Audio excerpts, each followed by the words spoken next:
नमस्ते दोस्तों। मैं आपका मित्र निखिल प्रसाद आप सभी लोगों का स्वागत करता हूं अपने एक और नई वीडियो में। तो दोस्तों, आज की वीडियो बहुत ही ज़्यादा इम्पोर्टेंट और इंटरेस्टिंग होने वाली है, क्योंकि आज इस वीडियो में मैं कुछ स्पीच थेरेपी एक्सरसाइजेस आप लोगों के साथ शेयर करने जा रहा हूं, जो कि आपके लिए बहुत ज़्यादा हेल्पफुल और बेनिफिशियल साबित होने वाली है। दोस्तों, पहले मैं अपना कुछ पर्सनल एक्सपीरियंस आप लोगों के साथ शेयर करना चाहूँगा। मैंने अपना जो स्पीच थेरेपी है वो 2007 में मैंने लिया था, और मैं ये भी बताना चाहूँगा कि 2017 में मुझको सीवियर स्टैमरिंग की दिक्कत थी, और मुझको इतनी ज़्यादा दिक्कत थी कि मैं एक शब्द भी अच्छे से बोल नहीं पाता था, और मैं बचता था कि कोई मुझसे कुछ सवाल पूछ ना दे, क्योंकि मुझे उस वक्त काफ़ी ज़्यादा सीवियर स्टैमरिंग की इशू थी, और इतनी ज़्यादा इशू थी कि मैं अपना नाम भी ठीक से बोल नहीं पाता था, और मेरे पास कोई रे ऑफ होप भी नहीं था कि कैसे मेरी स्टैमरिंग ठीक हो पाएगी। मेरे पास इसका कोई कोई नॉलेज नहीं था, कोई आइडिया नहीं था। तो मैंने ऑनलाइन कुछ स्पीच थेरेपिस्ट के नाम निकाले, ताकि मुझे उनसे कुछ हेल्प मिल पाए, और मैंने एक एक प्रोफेशनल स्पीच थेरेपिस्ट से मैंने 1 मंथ का स्पीच थेरेपी का कोर्स लिया था, जो उस वक्त 2017 में मुझको 3500 रुपये का पड़ा था। और जो मैंने स्पीच थेरेपी का कोर्स लिया था, तो मैं अपना फुल टाइम उस कोर्स को दे रहा था। जो भी बातें मुझे सिखाई गई थी स्पीच थेरेपी में, मैं फुल डे उसको इम्प्लीमेंट करता था, और अपनी स्पीच थेरेपिस्ट की बताई हुई बातों पर मैं अमल करता था। और स्पीच थेरेपी के दौरान मुझको बहुत सारे ऐसे एक्सरसाइजेस सिखाए गए थे, जो कि डेली बेसिस पर जब मैं कर रहा था तो मेरे को काफ़ी फ़ायदा महसूस हो रहा था। और जब मैंने वो सब एक्सरसाइजेस करना छोड़ दिए, तो मुझे लगा कि मैं दोबारा से अपनी वही कंडीशन में लौट आया हूँ। तो मैं बताना चाहूँगा कि जो भी मुझको स्पीच थेरेपी में सिखाई गई थी, जो भी एक्सरसाइजेस और जो भी टेक्निक, वो काफ़ी ज़्यादा हेल्पफुल होती है। अगर आप मन लगा करके, आप हार्डवर्क से, है ना, उसको आप लंबे वक्त तक अगर कर पाओगे, तो मैं गारंटी के साथ ये आपको कह सकता हूँ कि आपको स्टैमरिंग की ज़्यादा दिक्कत नहीं आएगी। आपकी 90% स्टैमरिंग बिल्कुल क्योर हो जाएगी, और 10% अगर आप इसको कंटिन्यू करते रहेंगे तो आपको ज़्यादा दिक्कत नहीं आएगी। तो चलिए, आज इस वीडियो में मैं उन एक्सरसाइजेस के बारे में आपको बताऊंगा, जो कि मुझे अपने 1 मंथ के ऑनलाइन कोर्स में बताई गई थी। तो दोस्तों, जो पहली स्पीच थेरेपी एक्सरसाइज थी, उसका नाम है स्वर तान। तो दोस्तों, पहले मैं इसके बारे में बताना चाहूंगा कि स्वर तान होता क्या है। स्वर तान होता है एक स्पीच थेरेपी एक्सरसाइजेस, जिसमें जो भी आपके हिंदी के स्वर हैं, जैसे कि आ ई ऊ री, ए आई ओ औ अंग आहा, है ना, जो भी अपने हिंदी के स्वर होते हैं, आपको उन स्वर का उच्चारण करते हुए, है ना, सांस ले करके और सांस छोड़ते हुए आपको उन स्वरों को उच्चारण जोर जोर से कर करना है। और उससे क्या होगा कि जो आप जो वोवेल्स पे अटकते हैं, है ना, जो भी वर्ड्स में आप अटकते हैं, तो एक्चुअल में क्या होता है कि हम लोग कॉन्सोनेंट्स पे नहीं अटक रहे होते हैं, हम लोग एक्चुअली वोवेल्स पे अटक रहे होते हैं। चाहे आप हिंदी के स्वर बोल लीजिए, चाहे इंग्लिश के कॉन्सोनेंट्स बोल लीजिए, जो कहीं भी हम लोग अगर अटकेंगे तो वो वोवेल्स पे ही अटकते हैं, या बोल लीजिए हिंदी के स्वर पे ही हम लोग अटकते हैं। वो कभी भी हम लोग जो है कॉन्सोनेंट्स में नहीं अटकते हैं। तो हमारी जो स्टैमरिंग है वो सिर्फ और सिर्फ वॉवेल्स पे अटकने की वजह से ही होती है। तो ये जो स्वर तान की एक्सरसाइज है, वह बहुत ज़्यादा हेल्पफुल होती उन लोगों के लिए जो कि अपना वर्ड्स मुंह से निकाल ही नहीं पाते हैं, है ना। एक तो होती है कि इंसान जो है हकला हकला करके वो वर्ड को निकाल रहा है, पर एक स्टैमरर ऐसे भी होते हैं जो कि जितना भी लाख कोशिश कर ले, उनके मुंह से, है ना, वो स्वर निकल ही नहीं पाती है ना। क्योंकि उनका जो फोनेशन का जो एक्सरसाइज है वह अच्छे से नहीं हो पाता है। तो जो भी लोग इस समस्या से जूझ रहे हैं कि वह वह बिल्कुल भी उस शब्द को अपने मुंह से नहीं निकाल पाते हैं, और जब भी निकालते हैं तो उनको बहुत ज्यादा सीवियर स्टैमरिंग होती है।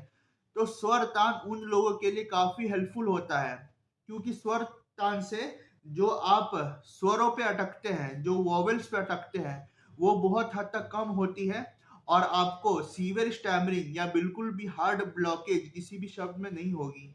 तो मैं बताता हूँ कि ये स्वर तान कैसे होता है। जैसे मान लीजिए कि हिंदी भाषा का पहला स्वर होता आ, तो मैं अपनी सांस को भरूंगा और आ के उच्चारण करते हुए मैं चाहे उसको जितना सांस को खींच करके मैं उच्चारण करूं, उतना मेरा जो वोकल कॉर्ड्स है वो स्ट्रेच होगी, और जितना स्ट्रेच होगी उतना मेरी ब्लॉकेज की समस्या दूर हो पाएगी।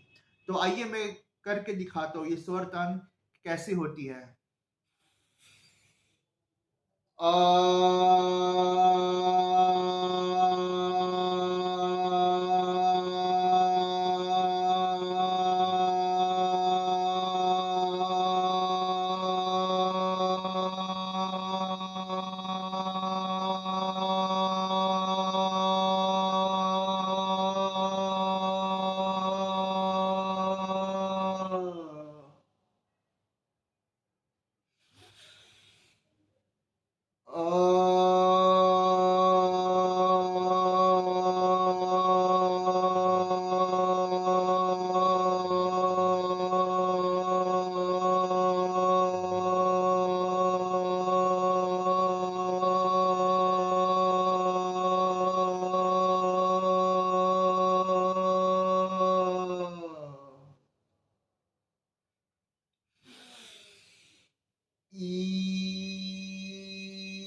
तो दोस्तों, जैसा कि आपने देखा कि जो भी हिंदी के अपने स्वर है, जैसे कि ई उ री, आई ओ अंग आहा, ठीक है। मैंने तो कुछ ही स्वर को करके दिखाया है, 2 बार मैंने किया है, जैसे कि ई उ।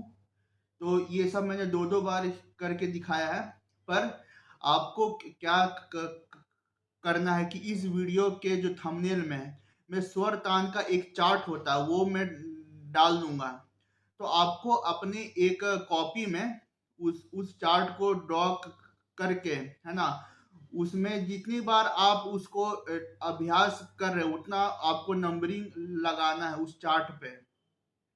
जैसे कि आ के सामने आपको 5 पर टिक लगाना है। अगर 5 पर टिक लगाते हैं तभी जाके आपकी एक्सरसाइज कंप्लीट हो पाएगी, ठीक है। तो आपका यह काम है कि आप जब भी सुबह उठे, है ना, अगर आपको बहुत ज्यादा सीवियर स्टैमरिंग की इशू आ रही है तो वो स्वर तान का जो चार्ट है वो मैं लगा दूंगा थंबनेल में। आपको ड्रॉ करना है अपनी कोई रफ शीट के ऊपर, और जब आप उसको ड्रॉ करके, है ना, जितनी बार आप उसको करेंगे उतनी बार आपको टिक लगाना पड़ेगा उस शीट के ऊपर। और जब आपका शीट कंप्लीट हो जाएगा उसके बाद यह समझ लीजिएगा कि आपकी उस दिन की स्वर तान की एक्सरसाइज कंप्लीट हो गई है। तो जैसा कि मैंने बताया कि स्वर तान का बहुत ज्यादा फायदा होता है। स्वर तान से क्या होता है कि जो आपकी वोकल कॉर्ड्स है वो काफी स्ट्रेच होती है, और वोकल कॉर्ड्स जब स्ट्रेच होगी और उससे एयर जब पास होगी, है ना, तो तब आपकी जो स्वर, जो आपका जो फोनेशन है वो आसानी से निकल पाएगा, है ना, और आपको बहुत ज्यादा हार्ड ब्लॉकेज का सामना करना नहीं पड़ेगा। क्योंकि बहुत सारे भाई बंधु ऐसे भी होते हैं कि वह कोशिश करते हैं कोई चीज बोलने की, पर वह बोल नहीं पाते हैं, ठीक है, क्योंकि उनको हार्ड ब्लॉकेजेस होती है। उनका उनके जो वोकल कॉर्ड से एयर पास नहीं हो पाती, इस वजह से उनको हार्ड ब्लॉकेज का सामना करना पड़ता है। तो इससे बहुत हद तक हार्ड ब्लॉकेज की समस्या दूर होती है और आपको बहुत ज्यादा बोलने में परेशानी नहीं आएगी।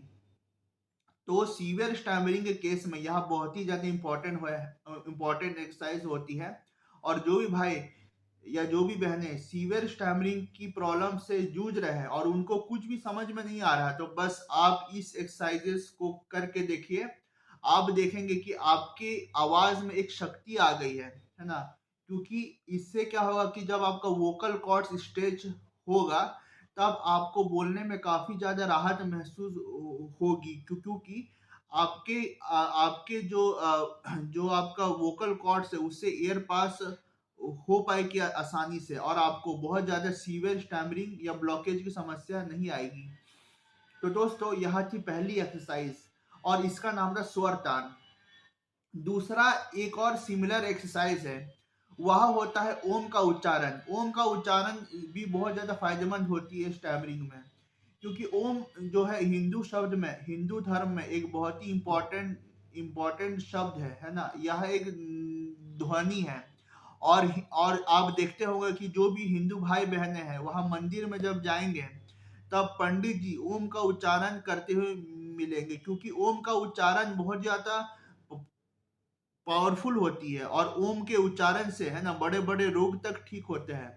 और हम जो स्टैमरिंग पर्सन है उसके लिए ओम का उच्चारण बहुत ही ज्यादा इंपॉर्टेंट है, क्योंकि ओम के उच्चारण से आपकी जो आवाज है वह खुलती है ना। ओम के उच्चारण से आपकी आवाज खुलती है, और जब आपको जो है किसी सामने बोलना होगा तब आपकी आवाज कांपती नहीं है ना। जो भी भाई बंधुओं की आवाज बहुत ज्यादा कांपती है बोलने में, तो क्या होगा कि ओम के उच्चारण से उसको काफी ज्यादा फायदा महसूस होगा। क्योंकि बहुत सारे स्टैमरिंग पर्सन को मैंने ये भी ऑब्जर्व किया है कि स्टैमरिंग के साथ साथ उनकी आवाज बहुत ज्यादा कांपती है ना। वो बहुत ज्यादा कांप कांप के बोलते हैं। तो जो जो उनकी आवाज में जो कंपन है ना, वह सिर्फ और सिर्फ ओम के उच्चारण से और स्वर तान से ही ठीक हो पाएगी। क्योंकि एक तो होती है हकला के बोलना और एक होता है कि कंपन के साथ, है ना, कांपने वाली आवाज के साथ, स्टैमरिंग के साथ में बोलना, जो कि बिल्कुल भी अच्छा नहीं है ना। ये आपके पर्सनालिटी में बहुत ज्यादा धब्बा है। तो ये मैं कहूंगा कि जो कांपने वाली जो आवाज होती है बिल्कुल भी अच्छी नहीं होती है ना। भले थोड़ा बहुत आदमी को स्टैमरिंग का इश्यू रहे, है ना, इसमें कोई बड़ी बात नहीं है, पर कांपने वाली आवाज से ये जो है आपका पर्सनालिटी और आपका सेल्फ स्टीम बहुत ज्यादा डाउन होता है। तो जो भी लोग कांपने वाली आवाज के साथ स्टैमरिंग के साथ बोलते हैं, तो ओम का उच्चारण और स्वर तान उनके लिए बहुत ज्यादा फायदेमंद रहेगी। और आप इन दो एक्सरसाइजेज को अगर डेली करते हैं तो आपको स्टैमरिंग में बहुत ज्यादा राहत मिलेगी। तो आइए मैं आपको ओम का उच्चारण भी करके दिखाता हूं कि ओम का उच्चारण कैसे होता है। ओ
तो दोस्तों, जब आप ये सब जो वोकल कॉर्ड्स की जब एक्सरसाइज कर रहे होंगे तो आप देखेंगे कि आपको थोड़ी बहुत खांसी भी होगी स्टार्टिंग में। और ये जो खांसी आपकी होगी, है ना, ये इसलिए होगी क्योंकि आपका आवाज खुलना, आपका आवाज, आप जो गला लंबे वक्त से बंद है वो खुलना स्टार्ट होगा। और जब आपका गला खुलना स्टार्ट होगा तो थोड़ी बहुत खांसी तो आपको आएगी ही, क्योंकि वोकल कॉर्ड्स के एक्सरसाइज में थोड़ी बहुत खांसी आती है। और मैं ये भी बताना चाहूंगा कि एक और बहुत ही अच्छी वोकल कॉर्ड्स की एक्सरसाइज होती है जो कि सिंहासन होती है। तो सिंहासन के काफी वीडियोस आपको इंटरनेट में मिल जाएंगे। और सिंहासन के लिए आपको जमीन में बैठ के पोज बना करके उसको करना पड़ता है ना। और सिंहासन से भी आपको बहुत ज्यादा फायदा महसूस होगा। पर जो मुझे स्पीच थेरेपी में सिखाई गई थी ये दो एक्सरसाइज, मैं वही आपको दिखा रहा हूँ इस वीडियो के माध्यम से, जो कि स्वर तान है, जो कि मुझे बहुत ज्यादा फायदेमंद लगी। और दूसरा है ओम का उच्चारण। ओम का उच्चारण से भी अपना आवाज में एक शक्ति आती है और जो स्टैमरिंग हमारा होता है वह बहुत हद तक कम होता है। और एक और बहुत ही बेनिफिशियल है जो कि भले मुझे स्पीच थेरेपी में नहीं सिखाई गई थी, पर वो भी हकलाने वाले लोगों के लिए बहुत ही ज्यादा फायदेमंद होती है। वह होती है सिंहासन। तो सिंहासन के काफी वीडियोस है ना। पहले मैं ये सब में नहीं मानता था कि सिंहासन वगैरह से कोई इंप्रूवमेंट होती भी है, पर हाँ इससे बहुत ज्यादा इंप्रूवमेंट होगी, क्योंकि इसका डायरेक्ट लिंक हमारे वोकल कॉर्ड से है ना। हमारा फियर एंजाइटी तो वो तो बाद में होती है, पर पहले हमारी स्टैमरिंग की इशू पहले होती है।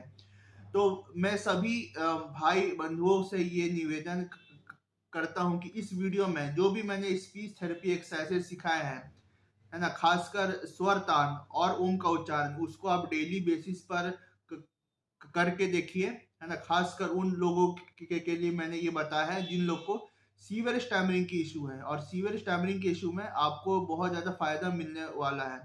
तो स्वर तान का जो फोटो है मैं डाल दूंगा मैं अपने थंबनेल में, तो आप थंबनेल से उसको कॉपी करके एक रफ शीट में आप जो है उसको अभ्यास कर सकते हैं, है ना। और अगर आप डेली बेसिस पर इसका अभ्यास कर रहे हैं तो मैं बताना चाहूंगा कि आपको बहुत ज्यादा फायदा महसूस होने वाला है। तो बहुत बहुत धन्यवाद सभी का यह वीडियो अंत तक देखने के लिए। अगर आपको मेरा यह प्रयास अच्छा लगा तो आप मेरे वीडियो को लाइक करें, चैनल को सब्सक्राइब करें और यह वीडियो अन्य मित्रों के साथ शेयर भी करें जिन लोगों को स्टैमरिंग की बहुत ज़्यादा परेशानी होती है। Thank you very much.